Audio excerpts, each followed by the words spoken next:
very equal. Yeah. Well, I wrestled. My coach loved me so much, and I told him I was quitting, like to like work on music, and said he's like, "Biggest mistake you're ever gonna make." He told you that. Yeah, I just don't have enough time after school to rehearse with my band. Hey, what's going on? Hey, what's up, man? How are you? Good. Sorry that we're running late. It's all good. It's all good. All you guys. I was like, you guys want to be in the Zoom interview? And they're like, I mean, yeah. Rad. I've interviewed you guys it was like 2 years ago. I don't know if you remember. It was you were about to put out your record or maybe you had just put it out. I can't remember. It was funny though, because you said I just rewatched it and you're like, this is the first time I've used Zoom. So I'm sure you've used it a bunch of times since then. Oh my God. Yeah, was it all of us? Yeah, but you're all in different spots. Oh my gosh, that was probably chaotic. You know what? I feel like I do remember that. Yeah. In Santa Monica, like chilling on the. Yeah, I'm trying to remember. Yeah, everybody was all over the place, and your room was red, Nick. Your room was all like red lit. Oh yeah, and today there's just the blinds are open. That's the lighting today. It's all good. I appreciate you all doing this. Thank you so much. Yeah, of course. Thanks for having us. Thanks for having us. Yeah. Awesome. So I'm Adam, and this is about you guys and your journey in music. We kind of already went through your guys' stories in the first interview, but I'd love to like kind of recap that and then catch up on what you guys have going on, especially with the new record and what you've done since the last time we chatted. Oh man. Well, we this crazy thing happened. This global pandemic. Yeah. No. We were chatting during the global pandemic. Oh, it would have been, yeah, because the record came out like May. Yeah. You guys were you had the record done because it was June of 2020 when I talked to you guys, and you told me that you had, because you were like going to put the record out and then you were going to add some songs maybe and then re-release it. But it looks like you put together and you put out an EP after the fact. Yeah. Oh my gosh. It's so hard to remember the timeline of the last 2 years. I think like what's new is I feel like we've grown unknowingly almost. I mean, we knew about it, but when we did like a 2-week tour, I think it was was it August of 2021? Right? Yeah. And really got us all stoked to get on this tour that we're about to get on for this new record. And we did the Driver Era tour, but I mean, I think we're all just like recharged and yeah, we've been touring a lot. Yeah, we finally got to tour. As soon as we were allowed to tour, we started touring again. Okay. We've been touring basically our whole career, so that's definitely an important factor for us. Yeah, we put out that EP and then we put out like a couple covers. We did a bunch of live streams. I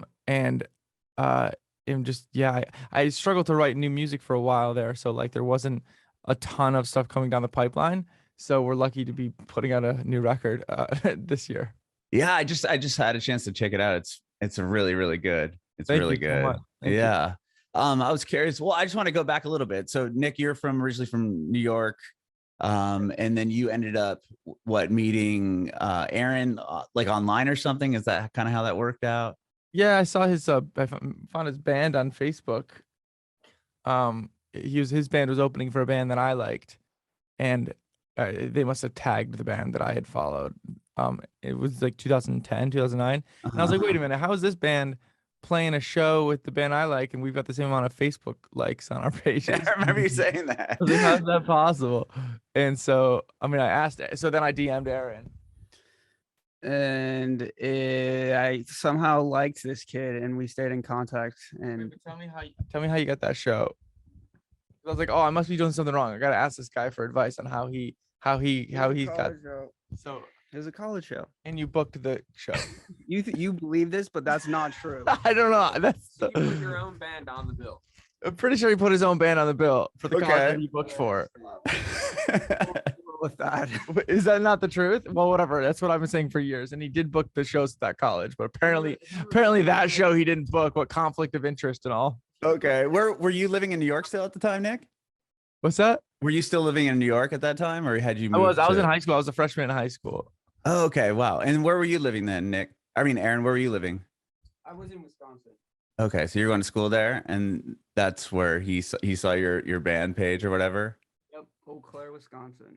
Okay. And then when did you guys end up meeting each other? Because I know or the other guys knew in high school, and then you told me a story about how like you dated his friend or something. Or yeah. So I want to go there, but I'm just curious. So when did you and Aaron actually meet in person for the first Yeah, we time? didn't meet till years later. He ended up just becoming like a really close friend and supporter of my music when I was in high school, in a town that was very bullyish and not very nice and didn't support the stuff I was doing at first. Like there's a lot of We definitely BS. clicked on that. We both grew up in like the same kind of town. yeah. Okay. And so he was like this older kid who was like really nice to me and like my stuff, and his friends looked really cool, and he had other people who had our similar interests and I didn't. So it was like I was jealous from afar. Okay. And so yeah, so we just kind of clicked on that, and then it wasn't until years later that Aaron introduced me to who would then be our later manager, because he started interning for them, that we met in person. We met in person when I was there in California visiting.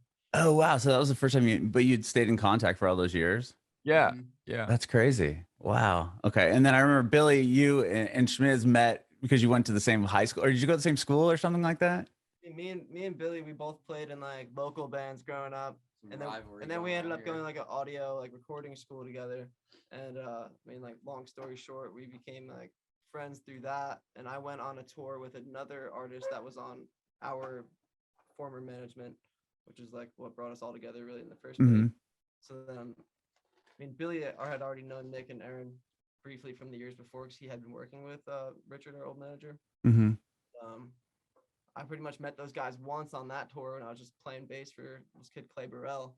And then after that, it was a very impulsive, like, hey mom, I'm moving to LA in 2 weeks, after sending an audition recording of just riffs that I wrote and a hilarious video in my bedroom.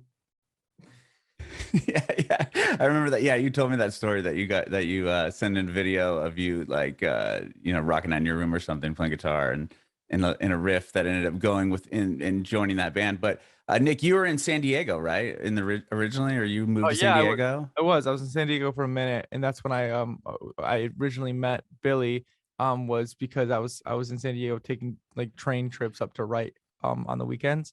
Okay. And Billy was in he was there one of those weekends with the band that he was putting together. Okay, I'm curious because I'm from San Diego, and you said you went to, I think, City College, right? San Diego City College. Yeah. And so did you? CCCC, yeah. Yeah, right there in the middle of downtown.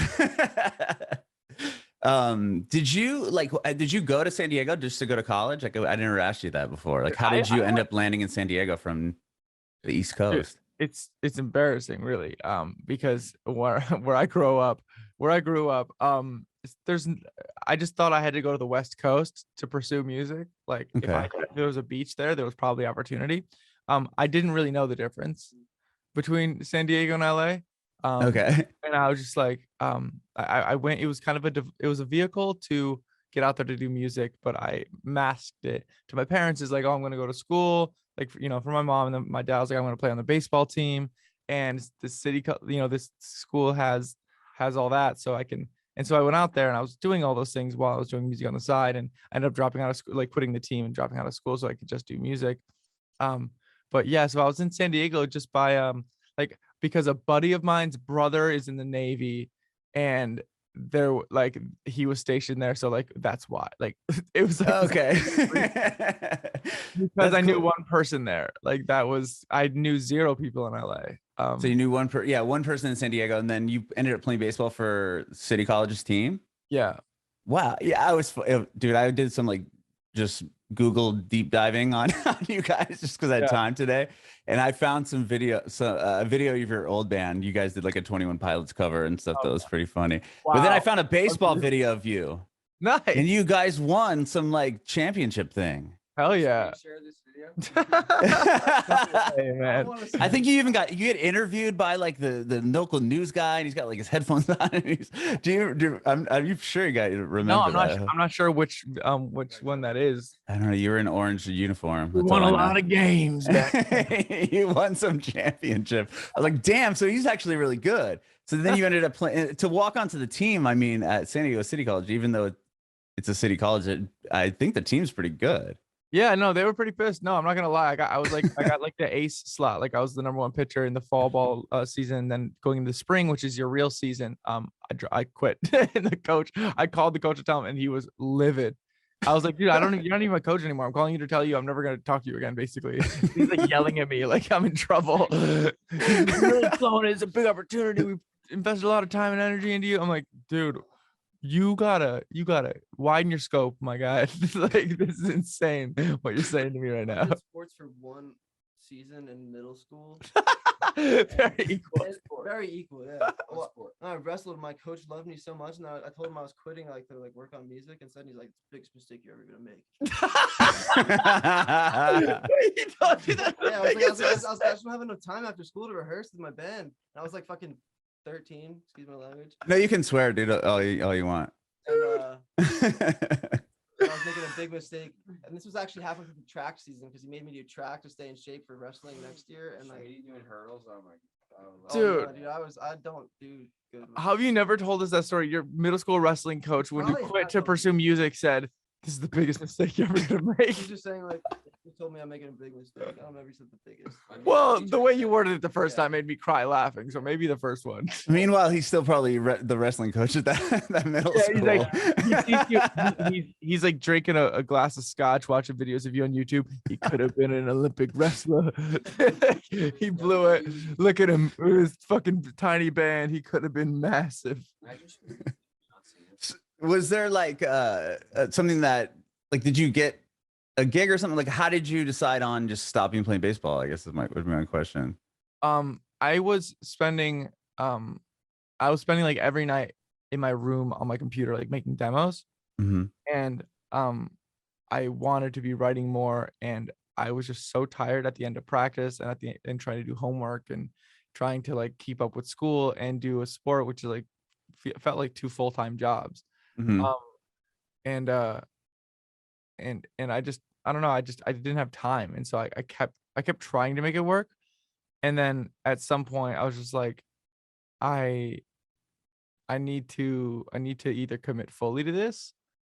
Like I just felt myself in a weird limbo, and I'm not comfortable in a place like that. I was like, I need to commit fully to the music. It wasn't ever like, oh, I gotta pick between one or the other. It was like, if I have to pick, I'm just gonna go with music. And I felt like that was the moment I had to pick. I got to go through high school doing all the things I wanted to, playing all the sports and doing music, and it was just fun. But here I was out on my own, didn't know like really anyone, and I wasn't making a ton of friends at the school. My roommates sucked, and I was just like, this is a moment I gotta just make a decision here. And so I just decided I was spending too much time on the baseball field, not enough time in my room making demos. And then I went back to school for that second semester in the spring while my roommates continued playing baseball, and they went, I think, 0-19. It was awesome. They didn't win a single game. And then I decided I was spending too much time in the classroom and not enough time making demos, so I dropped out of school. Okay. And were you playing in a band in San Diego too? Yeah, Aaron and I were playing. Maybe not while I was in college. It was right after. Right after college. So during that time, I was looking for members for my pop punk band Coastbound. I had written and recorded an EP at that point, but I had no members, and so I was like if Aaron was in California at the time, he probably would have joined the band, but he was not there at that time. So I would like in my classes, I was like, I had a couple music classes, and anyone with like a pop punk shirt or Warped Tour adjacent shirt or like long hair, I was like, hey, do you play music? Like, but I'd like to think that I was just sociable and going up to everyone, but it would probably take me 3 classes to gain the courage to say hi to anyone. Sure, but that's how I am too. But eventually I found a guitarist, and then my other buddy who on the baseball team, he played guitar, and he might have joined, and like so then it started kind of happening. And then by the time I dropped out of school, Aaron was in California and able to join the band, and we were able to do it while he was in Los Angeles and I was in San Diego, and we just would get together. And we kind of solidified the lineup and started playing in the San Diego pop punk scene.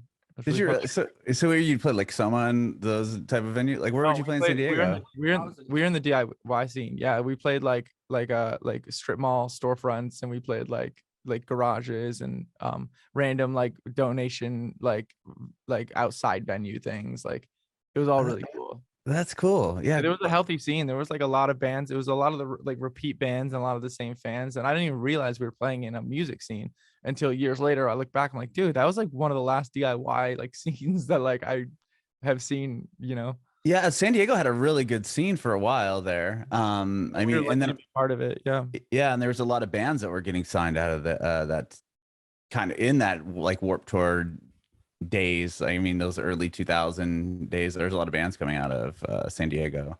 Yeah, for sure. And there was definitely like an energy of them keeping it alive. I mean, we only played like maybe 10 shows, probably less. But it was cool to like just kind of step our foot in it and like experience it and be so welcomed into it. Yeah, it was a really awesome vibe. That's awesome. And then you and Aaron ended up starting the Rex, and then Billy, you joined, and then I think you said you had a guitar player even before Schmiz joined again, right? Isn't that kind of what happened? We had Schmiz joined right from the get-go, but we had a fifth member that was like another. Oh, okay. Yeah. Okay.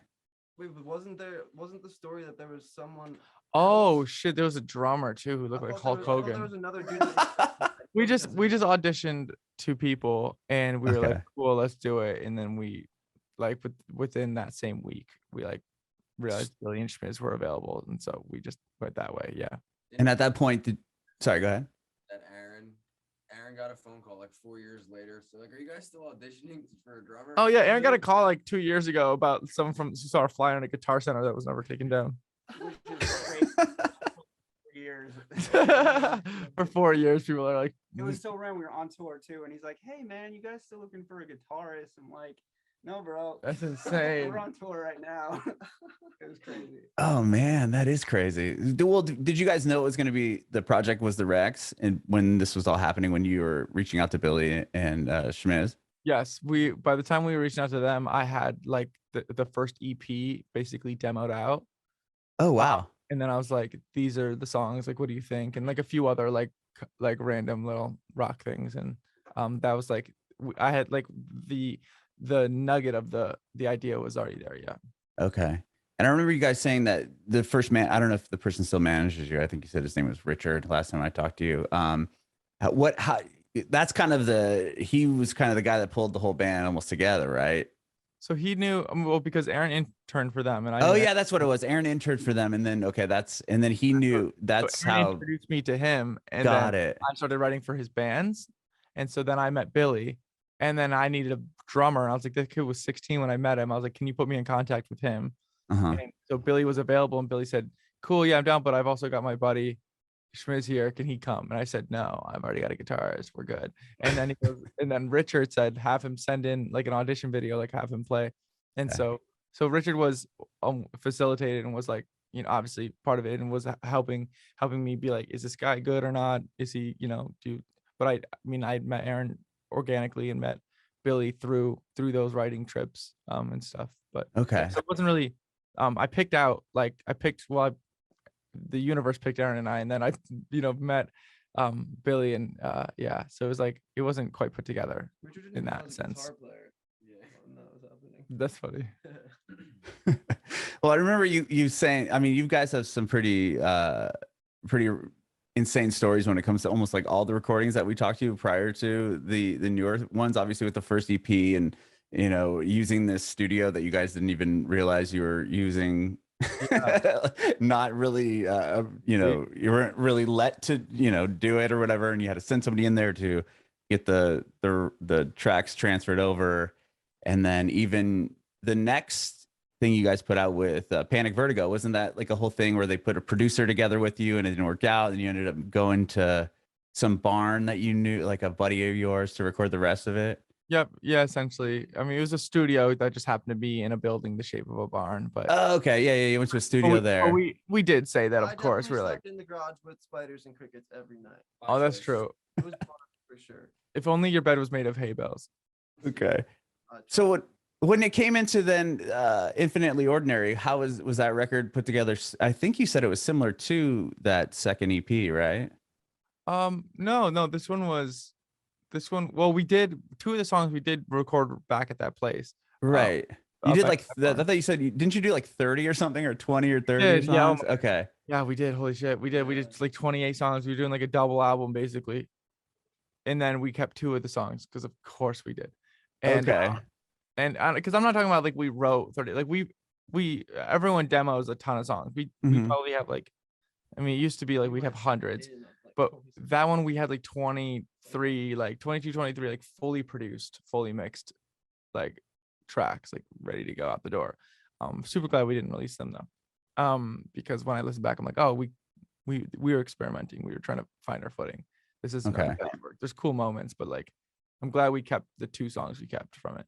And then you went to what year where you guys are at now or your house Yeah, and this room. Yeah. So then we finished Infinitely Ordinary, for the most part in here.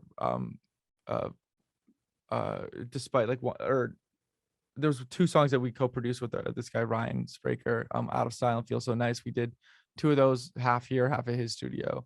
But most of it in here, and then the whole new record in here as well. Okay. Wow. And even the new one coming out?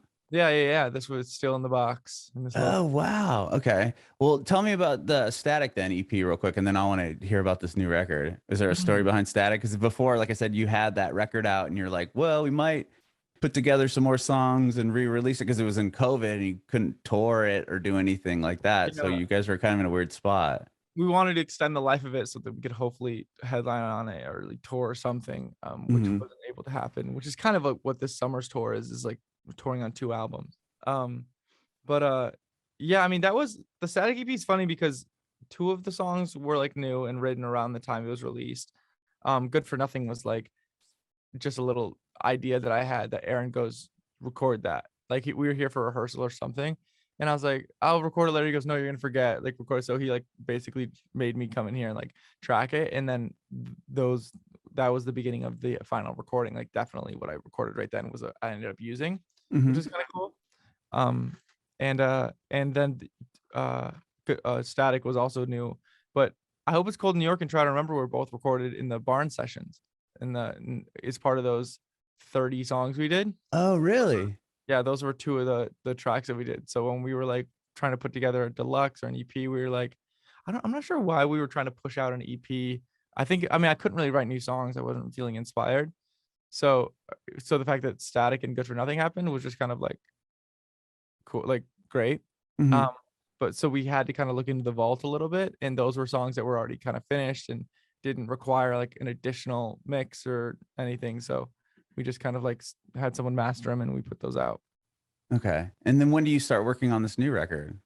Was everything opened up by that point? Or sort of? No, because I'm not sure the timeline on when that record came out. I think November. No, I'm for the new one because it sounds like you used 2 of the older songs from that recording session for Oh yeah, for the Static, right? The oldest song on Sonder, the new record, is Where Are You Now, which came out as a single that Mhm. that was started like a week after that Infinitely Ordinary came out. Like I wrote the chorus for that, like which I didn't know until I found a voice memo from May 8th, and I was like, wow, Yeah. a week after that record. When I heard that. Oh, wow. And so when do you guys start deciding on writing and putting together this record? Well, I think there was like it was kind of like I was kind of hit with the deadline because of the Drive Error tour eating up a lot of the end of last year. Mhm. And I went through a breakup last summer, so starting like September 1st I had like a lot to write about, and then we went on tour starting in November. So Yeah. so I had like a little bit of September, October to like write some music and just kind of get it out of my system, which was like, so this record was a very personal endeavor because I had something that I was going through and I just needed to like find a way to, express that and get that off my chest and work on it. And like have no doubts about it kind of thing. Mhm. Even if I waste an entire, 10 hours throughout the night, like on a part that's not going to work. Like I needed to kind of be able to go through that and experience, whatever kind of music these feelings were going to put out. I defined them. Yeah, it was kind of that. It was kind of a shut-in process, honestly, this last record. Um, and so then when we went on tour, I had like a series of demos, and we were able to kind of listen to them while on tour, and like just I got to kind of find out who liked what and what songs were kind of yeses, which ones were no. And so then we got back, and I thought I was gonna have a mid-May deadline to deliver the record, and then we get back, like I get back from Christmas like January 5th or something, and then like, okay, cool, so mid-March delivery. And I'm like, literally most of the record's not written yet, none of it's like recorded, the ones that are written are half written, like, and I've got to deliver this record. And yeah, so it was just kind of 2 months of only working on the record, and the last month I felt like I didn't sleep the whole time. Mhm. It was kind of intense, actually. It was like I was just like, I just needed it. I had this finish line I had to get to, and I had a lot of songs to take care of, and it was difficult. I was But like, I do did you do you like work? Is that something you prefer, to work under pressure like that, or no? Sometimes I think it forces you to just like finish something, which is good. It's kind of like the South Park thing with how they make their episodes in a week, but Sure. I don't know if that's the best. It wasn't great. It wasn't great for my body or for my mind, maybe, but it was. But the record's done, so Yeah, there you go. And it sounds great, so that worked out for you. Yeah. I'm curious. You said in the past interview that you guys wouldn't work with you like producing your guys' own stuff, like doing it yourself, and you wouldn't hire, because I think you said that was kind of an issue with one of the records. You had somebody come out and they're working with you guys on the album, and it started to not even sound like just the you Puerto guys. Rico EP. It That was like also gave our us trust first issues. experience with a producer ever, and I feel like at this point we would maybe work with someone else alongside what we know we want. Mm-hmm. Okay. Yeah, because you said you probably would do. You're like, if the circumstance came together like in a way you wanted to do it, you would do it. Did you guys use outside producers on this record at all, or was it just mainly just you guys? No, this is more DIY than maybe any other record that Oh, wow. we did one of the songs we co-produced with our old rhythm guitarist Weston and my buddy Dylan Deskin on our first single Lone Survivor. That was like I had not rented out, but like blocked out two rooms at our label studios to have like kind of like a little writing camp where I wanted a bunch of our friends to come and because again at this point I needed a little, I had some things to say and I was feeling some inspired to write. So I thought it'd be fun to like get some friends around and co-write a bunch of things, because I was like, I already know what I'm trying to say. It's not like it's a co-writing session where I'm not really sure what direction to go with it. Mhm. I thought if I could work with some really talented friends and they could help me like sort out my thoughts here, we could maybe come up with a lot of really great tracks. So we had we had a bunch of people come for like 3 days. We had both studios kind of going, and I was bouncing from room to room, making songs. And I think I'm trying to remember how many. Lone Survivor, Don't Be Scared, and did anything else come from this? I think that's we wrote like 3 or 4. I think that's all. Lone Survivor and Don't Be Scared. Yeah, so like 2 tracks came from those 3 days, which is great. I mean, to have Mhm. one song come out of that is awesome. And one of them, actually both of those songs ended up being ones that we worked on, like produced with people. So like that Weston and Dylan were like making the beat. Like I started on guitar with my friend Savannah, and then they came in and joined the session. Then they started putting the chords down that we were playing on guitar and started putting the beat together. And they're very like kind of loop oriented, so like the kind of just get section by section of the same chord progression with like different highs and lows, and it was just cool to get that energy and work on a different kind of track. Mhm. And Don't Be Scared ended up Complete opposite. yeah, complete opposite of what we normally do. Yeah, the and then Don't Be Scared was the same kind of process where it was a bunch of us in a room, and I like popped in and I was like, oh, what if they had this really cool vibe going on, and then I was like, oh, what if the chorus did this, and I like played a chord progression because I was hearing the song in a different key, I think, but like it worked, or like my hand landed on the wrong chord or something, but I was like, that's like, but it was the energy I was looking for, and then they're like, oh, that's sick. And then I walked into the other one. I'm like, cool. And so that was fun. And then we all got together, rewrote the verses at the end of the day. And yeah, so then later Spencer, who plays rhythm guitar for us now, introduced us to their buddy Robert, and the three of us kind of spearheaded the production on that, and we got all the guys to come in, and Billy got to play drums on it, and yeah, that was a cool process too. So that one was also a co-production, those two songs. Okay.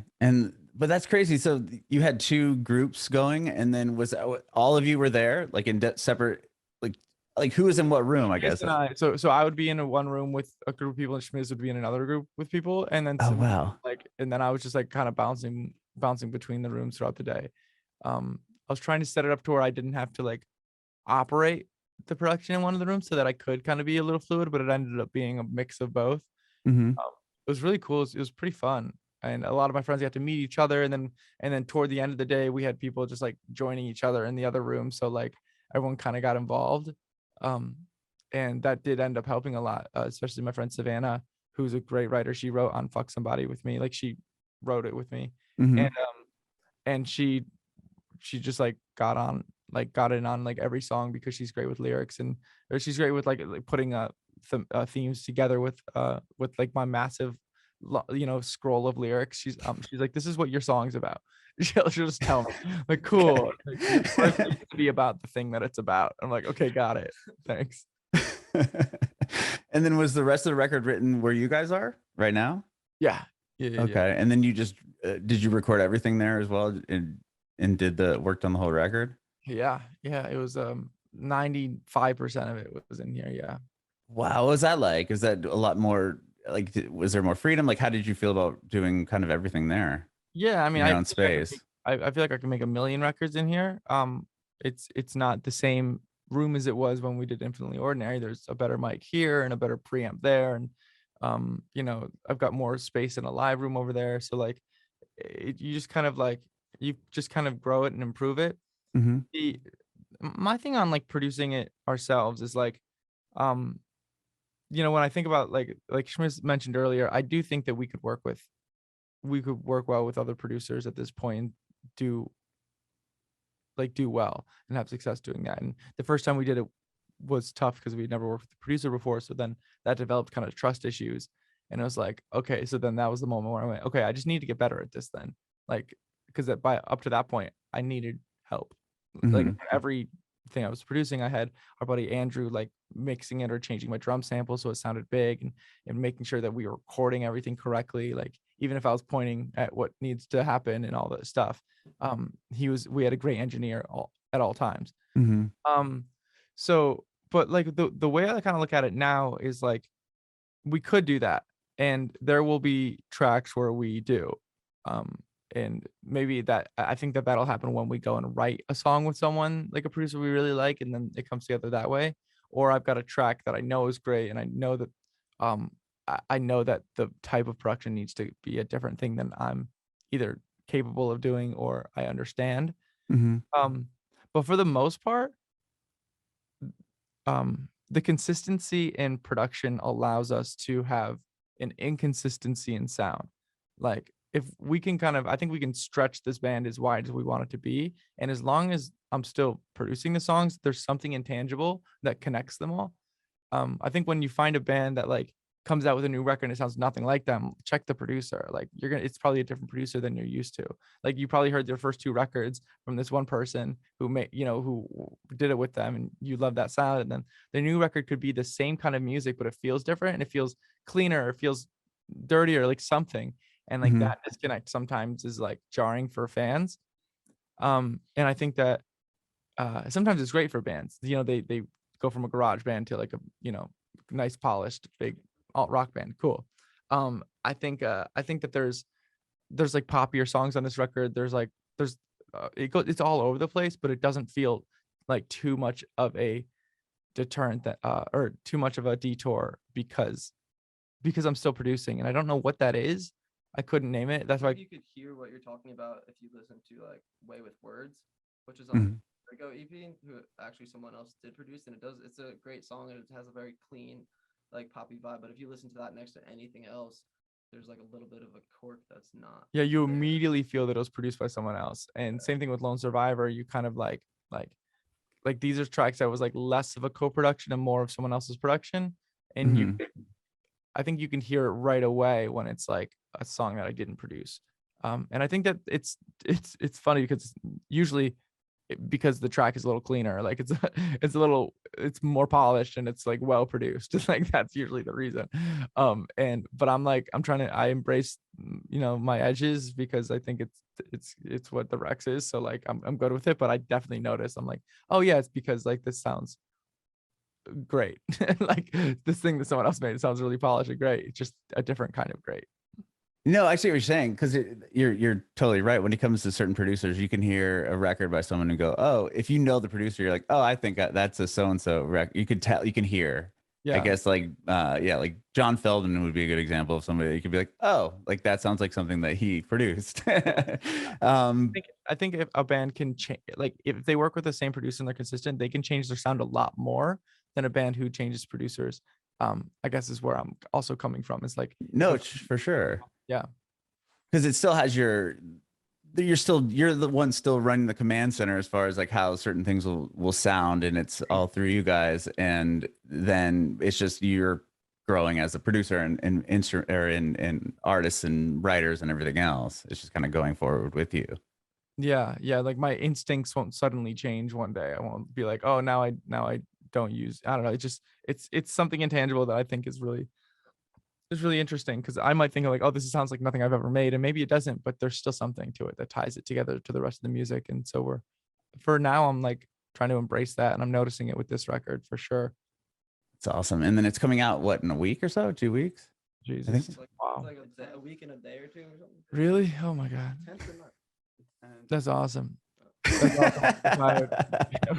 Jesus, we gotta rehearse. So tired just to get on the road. Yeah, because we got our tour starts the day it comes out. Oh wow. Okay. The day before it comes out. No, the and day you're it comes out. Are you doing a headline tour this time around? I'm sorry, what's that? You're doing a headliner this one? Yeah, Okay. yeah. We're doing a full US. So it comes out June 10th, but the night of the 9th, and that we'll be getting ready to go on stage in Fresno for the first show when the record comes out. Oh wow, that's huge. Yeah, so I don't know what we're gonna do. I was gonna say to do something special. Yeah, we should, right? Start a tour. We can't just like do our show and be like, our album came out. Or start a tour or something. We should start a tour. Yeah. Oh, that's awesome. And Nick, you've been doing some producing as well, right? You did the new Hoodie Allen record. I did. Yeah. Yeah. That was started like beginning of COVID.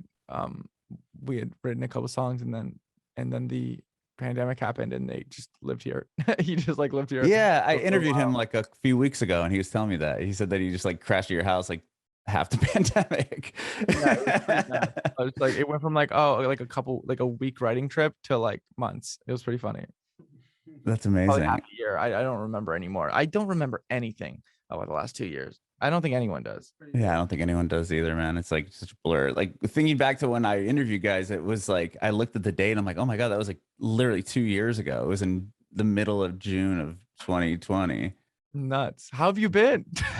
Dude, I live in Tennessee now. I moved to Wow. Nashville. Place Yeah. looks great. It looks very clean. Oh, thank you. It's newish. It looks dusted. Yeah, a little bit dusted. But I love it here, man. It's cool. It was just crazy because when we were talking last time, I was in San Diego, and you were like, "Oh, I went to San Diego Community College." It's like, what the, Usually I wouldn't, and just you being in the scene, I thought that was crazy. But yeah, now I'm in Nashville. But I love it here. How long have you been there? A year now. Oh wow. Okay. Yeah. So it's wild. All I right, guys, think that. A lot of people are going to Nashville, man. I mean, I'm not against it. I am. 3 I ams and a one I'm not. Have fun in Nashville. Really? The weather's quite different here. It snows and it's humid, and yeah. But Yeah. you're used to that, I guess, living in New York.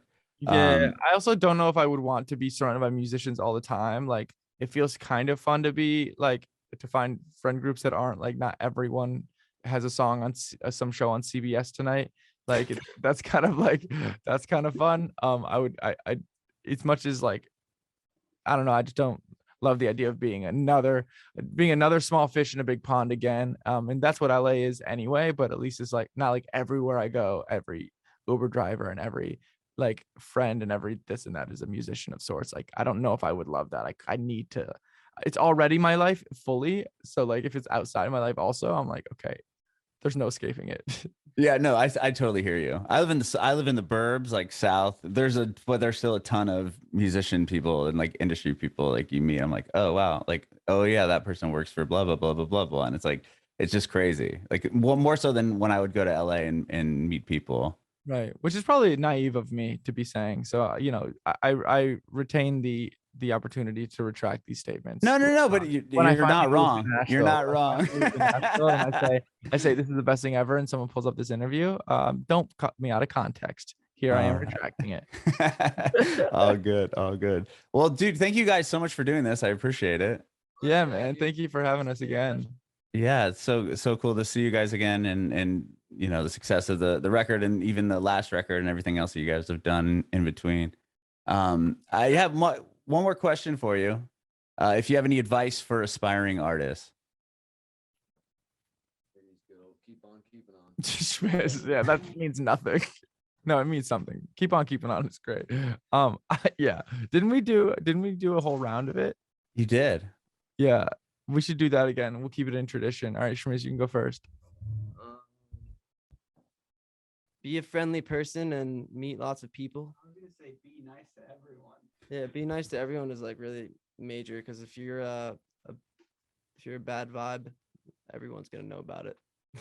Everyone's gonna know about It's kind of true, man. It's kind of true. People talk. people talk. You're just kind of threatening. His advice is sort of threatening. Like be nice or else. Mine was be nice, but nicer than what Schmidt said. Nicer than what? Be nicer than Schmitty. Come on camera though. You need to. You have to do it. Lean in, bro. Billy, you go. I gotta think of one. Be nice I was gonna say play out and take his. Wait, don't rush it. I was gonna say just play out and take as many gigs as you can and just market yourself and be cool with everybody. I don't know. Just get yourself in the scene and out there. Yeah, get involved. Exactly. Be nice, get Involved. I like that. Be nice, get I involved. can't think of anything Come on, else. you got it. Don't sleep. I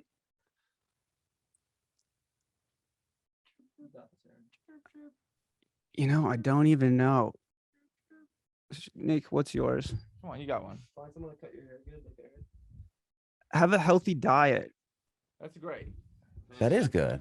That's good. It's not. Well, that's good. What do you mean? Mental health is body health is mental health or something? Yeah. I like that. I like that. All right. Have a healthy diet is definitely. I mean, we got. Be nice, get involved, healthy diet. I wasn't expecting that to come forth. I would say, if we're talking like musicians and artists specifically, like be honest with your art.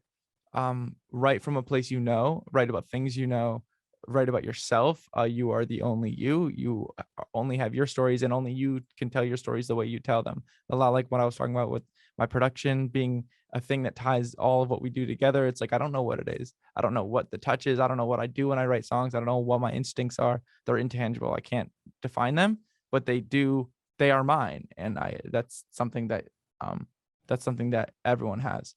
And so, yeah, just be honest and be yourself. There's a lot of like, oh, this is what's poppy. Oh, this is catchy because it references something catchy. It sounds like a catchy thing I heard. It's like, do you like it though?